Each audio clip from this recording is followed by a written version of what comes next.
Ahom kingdom, वो साम्राज्य जो 600 साल तक नहीं हारा।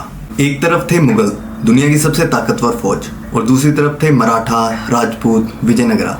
सब एक एक करके टूटे, लेकिन एक ऐसा साम्राज्य था जिस पर मुगल्स ने 17 बार अटैक किया और 17 बार हारे, और वो फिर भी खड़ा रहा।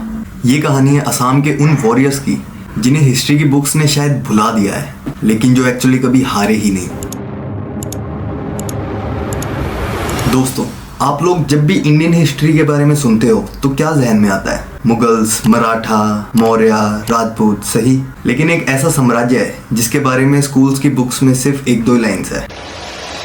एक ऐसा एम्पायर जो 600 साल तक चला, जिसने औरंगजेब जैसी हस्ती को मुंह की हिलाई, जिसने बुख्तियार खिलजी से लेके ब्रिटिश तक सबको रोका। हम बात कर रहे हैं अहोम किंगडम की, जो आज के असम में था, जिनके वॉरियर्स को फ्रंटियर वॉरियर्स ऑफ इंडिया कहा जाता था। तो आज की वीडियो है उनके लिए जो पूछते हैं क्या कोई ऐसा भी था जो मुगल से डरा नहीं? तो जवाब है हाँ, था।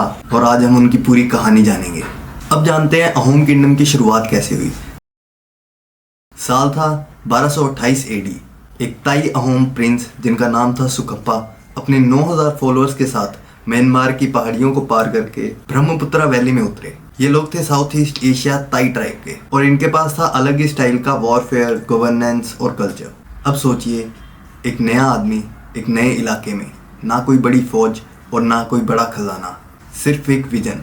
सुखप्पा ने लोकल ट्राइब्स के साथ मिलके एक नया साम्राज्य बनाया जिसमें भेदभाव नहीं था, और उन्होंने उसे नाम दिया अहोम किंगडम का। 600 साल की नींव सिर्फ एक सोच से रखी गई कि हम सब एक हैं। अहोम लोगों की खास बात यह थी कि उन्होंने अपना खुद का धर्म, लिपि और कैलेंडर बनाया। ये सिर्फ एक राजनीतिक साम्राज्य नहीं था, ये एक सिविलाइजेशन थी। दोस्तों, अहोम की फौज कोई आम फौज नहीं थी। इनकी सक्सेस का सीक्रेट था पाइक सिस्टम। पाइक मतलब हर घर से एक आदमी फौज में, कोई प्रोफेशनल सोल्जर नहीं। हर किसान, हर मजदूर एक पोटेंशियल वॉरियर था। ये सिस्टम इंश्योर करता था कि अहोम की मैन पावर कभी खत्म नहीं होती, जिसे आज हम रिजर्व आर्मी कहते हैं। अहोम के लोगों ने वो 800 साल पहले ही शुरू कर दिया था। लेकिन सिर्फ नंबर्स नहीं, स्ट्रेटेजी भी कमाल थी। अहोम लोग जंगल वॉरफेयर के मास्टर थे। ब्रह्मपुत्रा के डेंस जंगल, मार्शी लैंड्स और रिवर चैनल्स, ये उनका नेचुरल फोर्ट्रेस था। जब मुगल्स कैवलरी आती तो वो क्या करें? घोड़े जंगल में कैसे चलेंगे? आर्टिलरी कहाँ लगाएंगे? अहोम ने अपनी जियोग्राफी को ही अपना सबसे बड़ा हथियार बना दिया, और इसके साथ इनके पास थी पावरफुल रिवर नेवी। हाँ, वाटर वॉरफेयर, बोट्स पे कैनन, ब्रह्मपुत्रा पे कंट्रोल, मतलब पूरे रीजन पे कंट्रोल। ये अहोम का एस कार था जिसे मुगल्स कभी समझ ही नहीं पाए। मुगल्स वर्सेस अहोम, 17 बैटल्स की कहानी। अब आता है वीडियो का सबसे exciting part, Mughal versus Ahom war. 1615 में मुगल सूबेदार इस्लाम खान ने पहली बार अहोम पे अटैक किया। सोच के चले थे छोटा सा ट्राइब है, इजीली जीत जाएंगे। रिजल्ट शर्मनाक डिफीट, मुगल्स को वापस जाना पड़ा। फिर आया साल 1637, मीर जुमला का इन्वेजन। औरंगजेब, जो तब एक प्रिंस था, अपने सबसे काबिल जनरल मीर जुमला को भेजता है। एक इंसान जिसने गुजरात, डेक्कन, बंगाल सब जीत लिया था। वो असम आया फुल प्रिपरेशन के साथ, बड़ी फौज, आर्टिलरी, हाथी, और एक्चुअली पहले तो अहोम के घर गांव पे कब्जा भी कर लिया। अहोम के राजा जयद्वाज संगा जंगल में भाग गए। सबको लगा बस हो गया अहोम खत्म, लेकिन यही वो मोमेंट था जब अहोम की असली पावर सबके सामने आई। जंगल में जाके अहोम लोगों ने गुरिल्ला वॉरफेयर शुरू की। मीर जुमला की फौज को मलेरिया ने तोड़ा। रात को red, supply line cut. Soldiers को पता ही नहीं था कि एनिमीज कहाँ से आएंगे। एक साल के अंदर मीर जुमला की फौज इतनी कमजोर हो गई कि उन्हें ट्रीटी करनी पड़ी, और मीर जुमला खुद असम में ही मर गए बीमारी से। स्कोर मुगल 0, अहोम 1। लेकिन सबसे एपिक बैटल आया 1671 में, बैटल ऑफ सरायघाट। मुगल सूबेदार राम सिंह एक मैसिव फोर्स लेके आया। 30,000 इन्फेंट्री, 15,000 कैवलरी, 18,000 आर्चर्स, 1,000 कैनन और एक बड़ी रिवर फ्लीट। अहोम की साइड पे थे लचित बोरफुकन, एक जनरल, एक लेजेंड। लचित बीमार थे, फीवर चढ़ा हुआ था। कमांडर्स बोल रहे थे कि रेस्ट करो, लेकिन लचित ने क्या किया? वो अपनी नाव पे खुद सवार हुए, अपनी छोटी रिवर नेवी लेकर मुगल्स की बड़ी फ्लीट पर सीधा हमला बोल दिया, और जीत भी गए। किसी ने उन्हें बैटल से हटाने की कोशिश की तो लचित ने कहा, मेरे देश की सेवा के लिए मेरी जान से बड़ी कोई चीज नहीं है। बैटल ऑफ सरायघाट के बाद आज भी असम में 24 नवंबर को लचित दिवस मनाया जाता है, और नेशनल डिफेंस एकेडमी में सबसे बेस्ट कैडेट को लचित बोरफुकन गोल्ड मेडल दिया जाता है। अहोम सिर्फ योद्धा नहीं थे, वो बिल्डर्स भी थे। उनके काल में असम में कई महत्वपूर्ण काम हुए।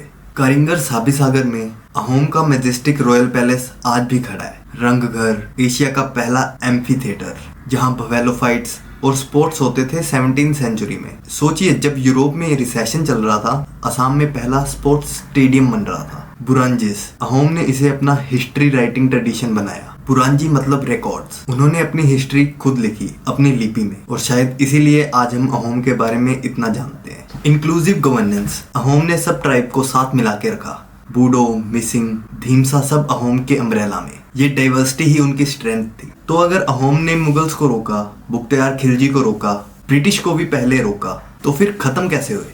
जवाब है इंटरनल कॉन्फ्लिक्ट। 18वीं सेंचुरी में अहोम के अंदर ही पावर कॉन्फ्लिक्ट शुरू हो गए। नोबल्स आपस में लड़ने लगे, एक के बाद एक राजा बदले। मुआमरिया रिबेलियन हुआ। एक बड़े पीजेंट अपराइजिंग ने किंगडम को हिला दिया, और इस कमजोरी का फायदा उठाया बर्मेस एम्पायर ने। बुर्मा ने अहोम पे 30 बार अटैक किया, और एक बार जो अंदर घुसा तो अहोम संभाल नहीं पाए। 1826 में यंदबू ट्रीटी के बाद ब्रिटिश ने असम को अपने कंट्रोल में ले लिया। 600 साल का साम्राज्य खत्म हो गया। जो मुगल 17 बार हारने के बाद नहीं कर पाए, वो इंटरनल डिवीजन ने कर दिखाया। आज 2026 में अहोम की लेगेसी सिर्फ हिस्ट्री बुक्स में नहीं है, वो असम के खून में है। असम में आज भी अहोम कल्चर के ट्रेस मिलते हैं। Bihu festival, Sattriya dance, Ahom script revival movement और लचित बोरफुकन की तस्वीर असम के हर घर में है। 2023 में अहोम कम्युनिटी को ओबीसी लिस्ट में इंक्लूड किया गया, जो एक अलग डिबेट का टॉपिक है। लेकिन इस बात से एक चीज क्लियर है, अहोम की आइडेंटिटी आज भी जिंदा है, और ग्लोबली बैटल ऑफ सरायघाट को मिलिट्री स्ट्रेटेजी कोर्स में पढ़ाया जाता है। गुरिल्ला वॉरफेयर, रिवर नेवी का use, psychological warfare. Lachit Borphukan एक वर्ल्ड क्लास मिलिट्री जीनियस थे। अहोम की सक्सेस का फॉर्मूला सिंपल था, ज्योग्राफी को समझो, यूनिटी रखो और अडेप्टेबल रहो, और जब सब टूट रहे हो तब भी खड़े रहो। यही फॉर्मूला आज भी एप्लीकेबल है लाइफ में, करियर में और समाज में। हिस्ट्री वो नहीं जो सिर्फ बड़ी बुक्स में लिखी है, हिस्ट्री वो भी है जो फॉरगॉटन कॉर्नर्स में छिपी है, जहाँ एक छोटा सा साम्राज्य 600 साल तक खड़ा रहा, क्योंकि उसने अपनी जमीन से प्यार किया, अपने लोगों से प्यार किया। अहोम की कहानी हमें ये सिखाती है कि साइज मैटर नहीं करता, स्ट्रेटेजी मैटर करती है। अकेले होना मैटर नहीं करता, यूनिटी मैटर करती है। और एनिमी कितना भी बड़ा हो, अगर तुम अपनी रूट से जुड़े हो तो कोई तुम्हें नहीं तोड़ सकता। लचित बोरफुकन ने कहा था, देश की सेवा मेरी सबसे बड़ी ड्यूटी है, और उन्होंने वो प्रूव किया। और आज हम उन्हें याद करते हैं, इसलिए नहीं क्योंकि वो जीते, इसलिए क्योंकि उन्होंने कभी हार नहीं मानी। अहोम, अनडिफीटेड, अनफॉरगॉटन। अगर आपको ये वीडियो पसंद आई तो लाइक जरूर करो। ये स्टोरी जितने ज्यादा लोगों तक पहुंचेगी उतना अच्छा है। कमेंट में बताओ कौन सा इंडियन एम्पायर तुम्हें सबसे ज्यादा इंस्पायर करता है। सब्सक्राइब करो, क्योंकि हम लाते हैं वो स्टोरीज जिसे मेन स्ट्रीम हिस्ट्री ने इग्नोर किया। नेक्स्ट वीडियो में हम बात करेंगे एक ऐसे इंडियन किंग की जिसने 300 साल तक इस्लाम का झंडा झुकने नहीं दिया। मेवाड़ का एक ऐसा चैप्टर जो आपको रोना दिला देगा। तो सब्सक्राइब करके बेल आइकन दबाओ और मिस मत करना। जय हिंद, जय भारत।